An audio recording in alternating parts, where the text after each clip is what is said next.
Hey guys, welcome to my জেরিপে channel blog. তো আজকে দেখতেই পাচ্ছ রান্নার তোড়জোড় হচ্ছে। ওখানে আলুর দমের মশলা হয়ে গেছে। আজকে যে রান্নাগুলো দেখাবো ওটা পুরো নিরামিষ রান্নাই হচ্ছে, মানে আদা আর রসুন পেঁয়াজ ছাড়া সব কিছু নিরামিষ মশলাই পড়েছে, ঠিক আছে। তো এখানে দেখতেই পাচ্ছ দাদা মশলাটা কষিয়ে নিচ্ছে, ঠিক আছে। আর এখানে দেখো সব কচনা পচন হয়ে গিয়ে আলুটা দিয়ে দিয়েছিল, ঠিক আছে। তো আর এক্সট্রা করে বললাম না কী কী মশলা দিয়েছে না মশলা দিয়েছে, তোমরা তো সবই জানো কী দিয়েছে। আর এখানে আলুর দমটা দিচ্ছিলো, আলুটা খুব মিষ্টি ছিল বুঝেছো, তো এই জন্য কি না কড়ার মতো ওরকম জড়িয়ে জড়িয়ে যাচ্ছিলো, ঠিক আছে।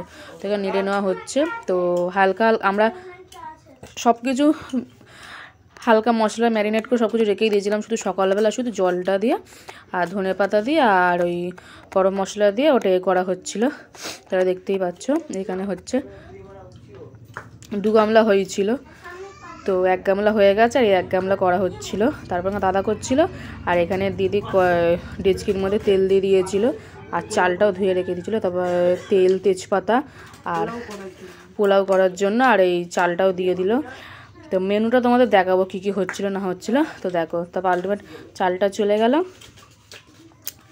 চালটা যাওয়ার পর দিদি একটু নেড়ে নিচ্ছিল খুন্তি দিয়ে, তারপর একটু ওপর থেকে মশলা দিয়ে দিচ্ছিল, তারপর জল দিয়ে দিল, ঠিক আছে। পোলাওয়ের পরিমাণ হচ্ছে কত, বেশ পোলাওয়ের পরিমাণটা দিদি 1 কাপ জল হলে 1 কাপ চাল হলে 2 কাপ জল, হ্যাঁ শুনতেই পেলে তোমরা। তো এখানে নুন দিয়ে দিল আর চাপা দিয়ে দিল, ঠিক আছে। তো এখানে তারপর কাজু বাদাম এখানে আমার শ্বশুর এখানে করছিল, কাজু কিশমিশ ভেজে নিচ্ছিল এখানে। তো তোমরা যে যার পরিমাণ মতো তোমরা পোলাও নিয়ে আর চাল নিয়ে সেরকম জল নিয়ে করতে পারবে। আমরা যেরকম নিয়েছিলাম সেরকম নিতে হবে না, আমরা জাস্ট বললাম কথার কথা। তো ওখানে দেখো কেওড়া জল, তারপর গোলাপ জল, মিঠা আতর দেখতেই পাচ্ছ দিচ্ছে। তো আমাদের পোলাওটা খুব ভালোই হয়েছে, রঙটাও দেখো যে ভালো হয়েছে। আর 1 ডেচকি করা হয়েছিল, ঠিক আছে, বেশি করা হয়নি। আর ধনে পাতাও দেওয়া হয়েছিল, দেখো দেখেছো।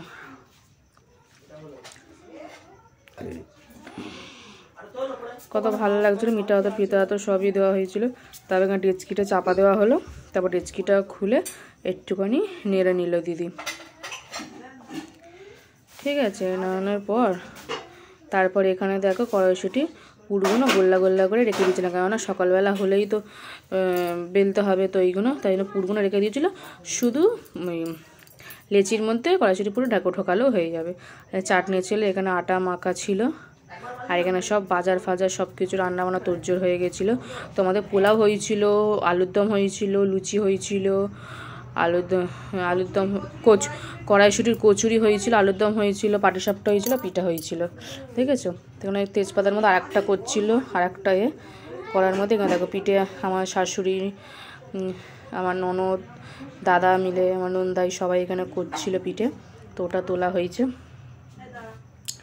তোলার পর দেখো তারপরে এখানে আলুর দমের এইগুলো ভাজা হয়ে গেছিলো, একটা হয়ে গেছিলো, আবার একটা তোড়জোড় হচ্ছিলো বলে এইখানে দেখো করা হচ্ছিলো। আর এখানে আমার শাশুড়ি দুধ গরম করছিল। তারপর আমার শাশুড়ি আর আমার ননদ মিলে যে বানানো হচ্ছিলো পিঠেগুলো, দেখলে পিঠেগুলো তেলের মধ্যে ছেড়ে দেওয়া, মানে তেল না, মানে দুধের মধ্যে ছেড়ে দেওয়া হয়ে গেছে।